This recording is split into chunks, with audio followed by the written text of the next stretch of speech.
Hi, Nick. Hi, Kenneth. I thought I would send a video message back to you after today's call. I have some follow up thoughts, and I just want to first say thank you so much for inviting me into the call and for allowing me to participate. It feels really good to know that you guys have taken the lead here because it's been a year now and people are you know, still scrambling, but I feel like we're getting closer to connected, united, which is the goal.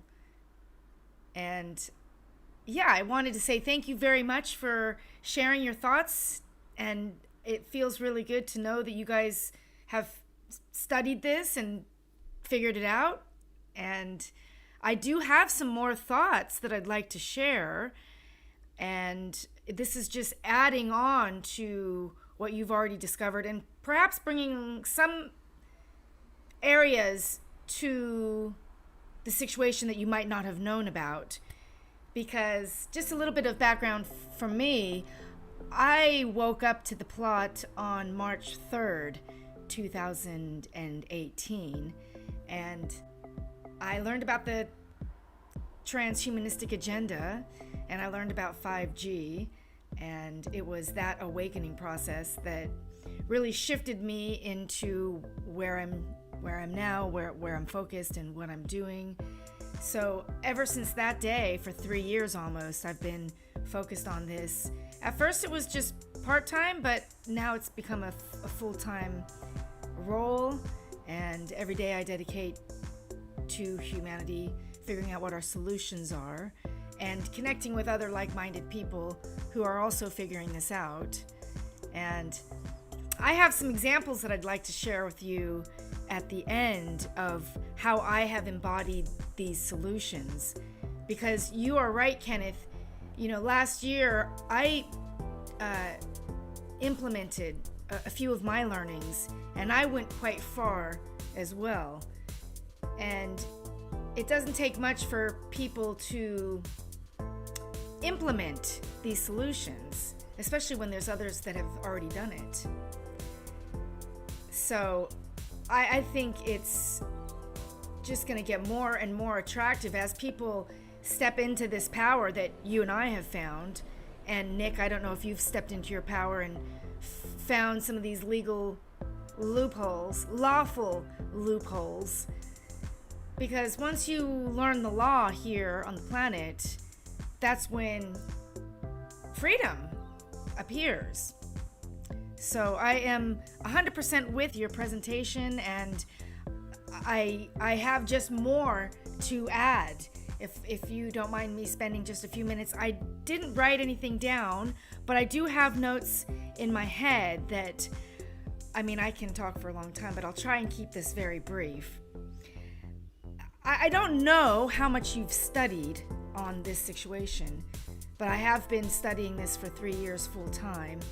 And because of my personal situation with parental alienation, I have had a whole bunch of time to myself, and I have found myself researching and spending a lot of my time figuring this situation out, long before the pandemic happened. So I knew we had an enemy before then. I knew the pandemic was coming. And I also know what's next in their little playbook, because they do like to go by a script, and we are following a few agendas right now. I don't know how much you have studied, but this right now unfolding is Agenda 21 and Agenda 2030. So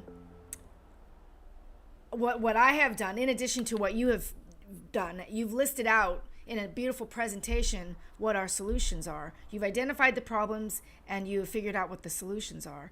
And I have taken it one step further, like Kenneth, and I have embodied what the solution is, and I have used the power to fight the system back or respond to the system back in a more equal way, as opposed to it being authoritative and it holding any power. The solution here is to dissolve that power and to have a shift in your mindset. And that's what I have been doing practically over the last 7 months, 6 months. But in theory, I have been learning about this since day one of my awakening journey, which was March 5th, 2018.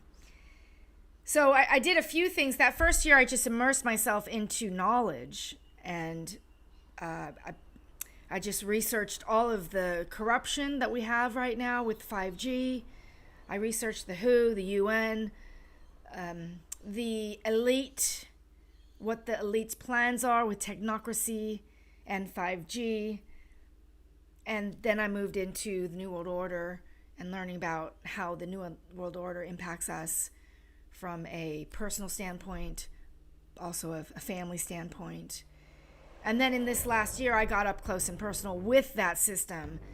And I have experienced the abuse firsthand of that system. And so from this experience, I have thrown myself into the solution. And unlike you, Kenneth, who, you sound like you have a beautiful family and you don't really want to spend time on this project, I would like to say that I would love to spend time on this project. And I do spend time on this project every day. It has become my purpose. And in one hand, I am so grateful to know what I know, but it has not come at a price. I am here on my own in Australia, and I've had quite an interesting journey. I'm coming through it now, and I'm feeling strong, and I feel wiser, and I have a lot of knowledge for people, and that's what I do. I educate people on the situation and what they can do to overcome not only what's happening now, but what is expected to come. So on that note, I just wanted to add first of all, I would like to comment that this solution that you are creating, first of all, I have experience in application development. I used to be project manager, and I created my own application in 2011. I'll show you that paperwork a little bit later. But so I have experience in application development and or project management. But just in response to the idea, which I think is a great idea, I think it's really important at this stage, as we are transitioning paradigms, to keep the content of the specific projects quite generic and more as a place to collaborate ideas, because you have identified the areas of where the corruption lies, but we don't have concrete solutions at the moment. Like I said, everybody's just kind of figuring out what's going on here, and over the coming months, years, excuse me, we will have options that we will need to contend with at that time. And some of the projects are going to be in tandem as we're moving these paradigms. So we have to be open-minded to also include these other agendas that are happening, and also know, I lived through the tech era where when the new change is happening, we want to keep quite generic until you get mass adoption. So if we were to identify the areas that need work and created this to be sort of like a Wikipedia style where people are just sharing their knowledge, and the goal of this app is to connect with as many people who knows about this corruption, knows about the plot, if you will. Because the only solution we have is to go into the private. You have figured out the solution for all of the areas where we have problems in. But unlike, Kenneth, your thoughts of keeping this small, we need more people on this idea for it to have critical mass, for this to work. And it's the same concept of Facebook. I do love that Facebook concept of how this becomes a Facebook platform. But instead of it being content heavy, it's really more of a functionality that you're accessing. You're accessing a global reach of people who are aware of common law, natural law, and know that these are the areas where we need to start to rebuild. But we're not making any decisions quite yet, because also the more general you keep the platform, the more specific each of the communities can get. Now, this is just a little learning on the side. I don't know if you know the story of Boo, but Boo was around in 2003, and it's a great idea. Boo was an international business that had this idea of selling clothes internationally. And it's a real story, and it was a great idea. But when it came time to launch, it was a big failure because every country had its own size, had its own currency, had its own shipping. And I do feel like we are going to face those same sort of obstacles where, you know, we have this global system, for instance, returning tickets. The process is going to be similar to the people who are doing it locally. And those people would have figured it out, what to do locally.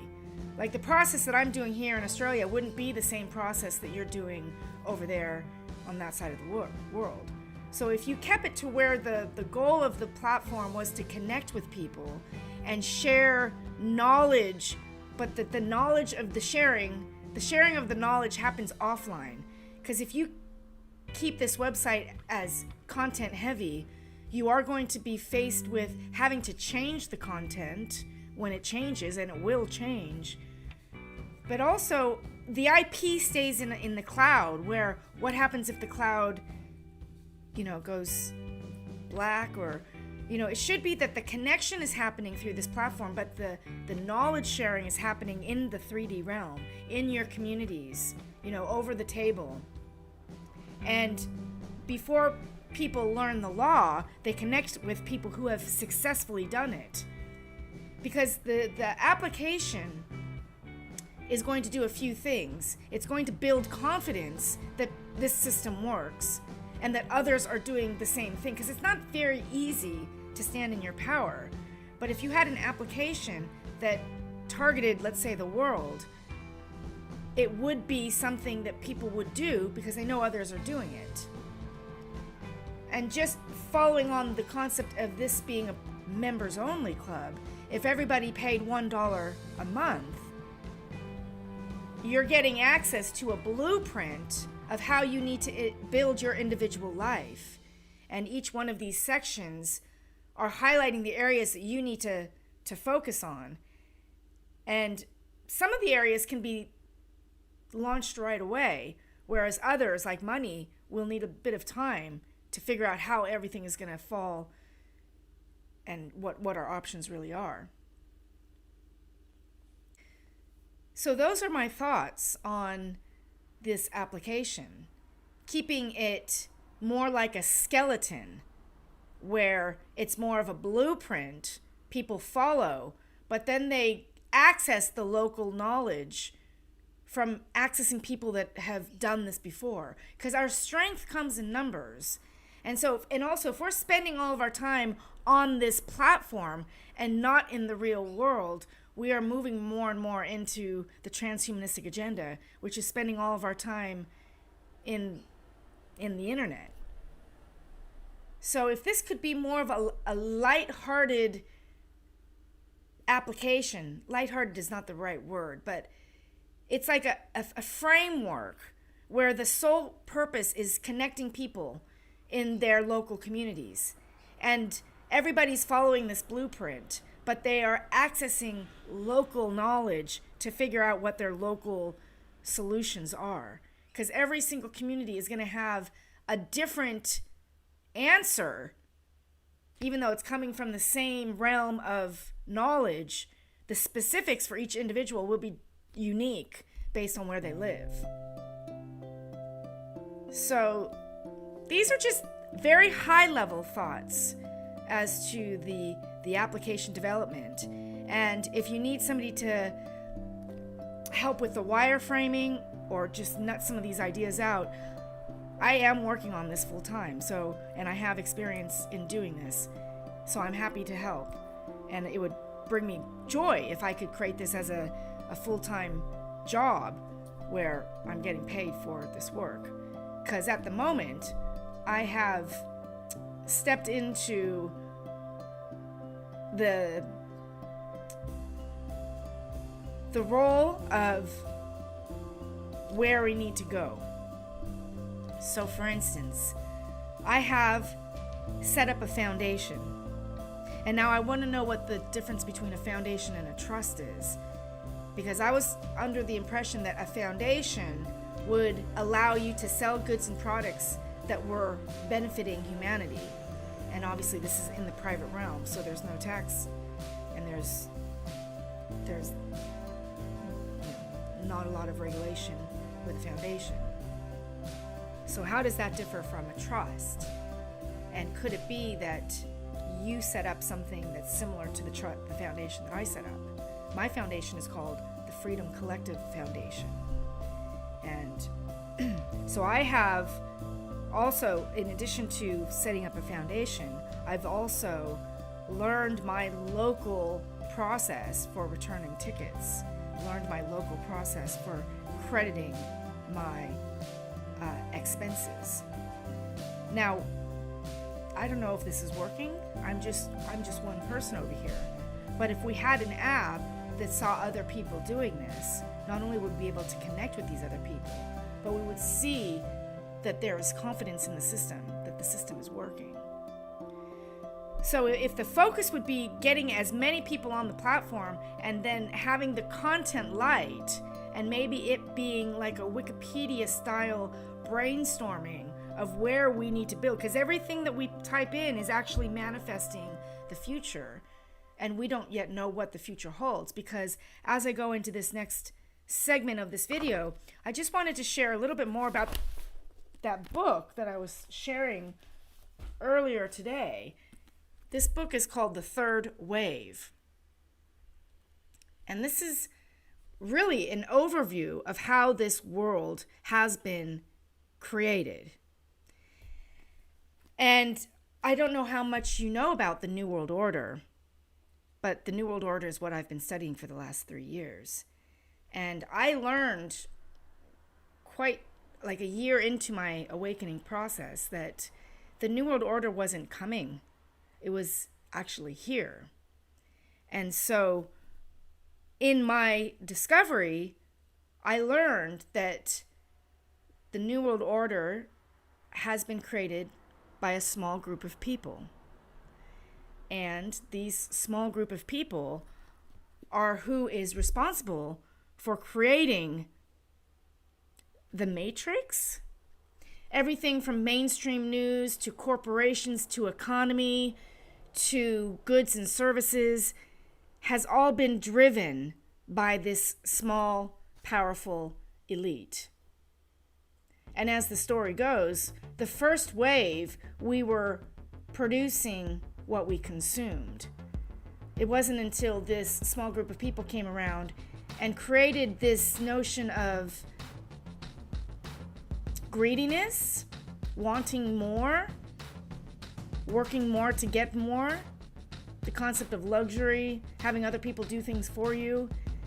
That was not a concept on the planet before these group of people came and created the matrix. And they also created the school system as well. Kenneth, you talked a little bit about the school system, and you are absolutely right in what you said. And in addition, the school system has been designed to dumb down our children so that they can create this world, so that they could create an economy and create the matrix. So through the time, 150 years, 200 years, this small group of people have been organizing the planet. They've been organizing our school system. They actually also organize our health, our wellness, our money, everything. And we have to know that now the people that have organized the planet are now done with everything. That's why we don't see school anymore. The school system is breaking down. The money system is breaking down. What's not breaking down is the medical system.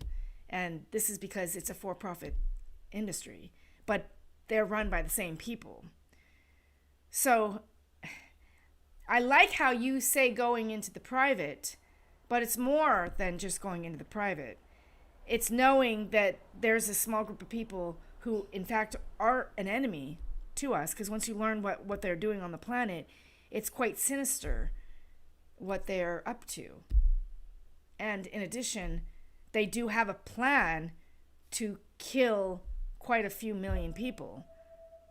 So 7 billion people they want to cull off this planet. So in addition to the app that you're creating, we have to stand together in numbers, because we're going to be dropping like flies soon.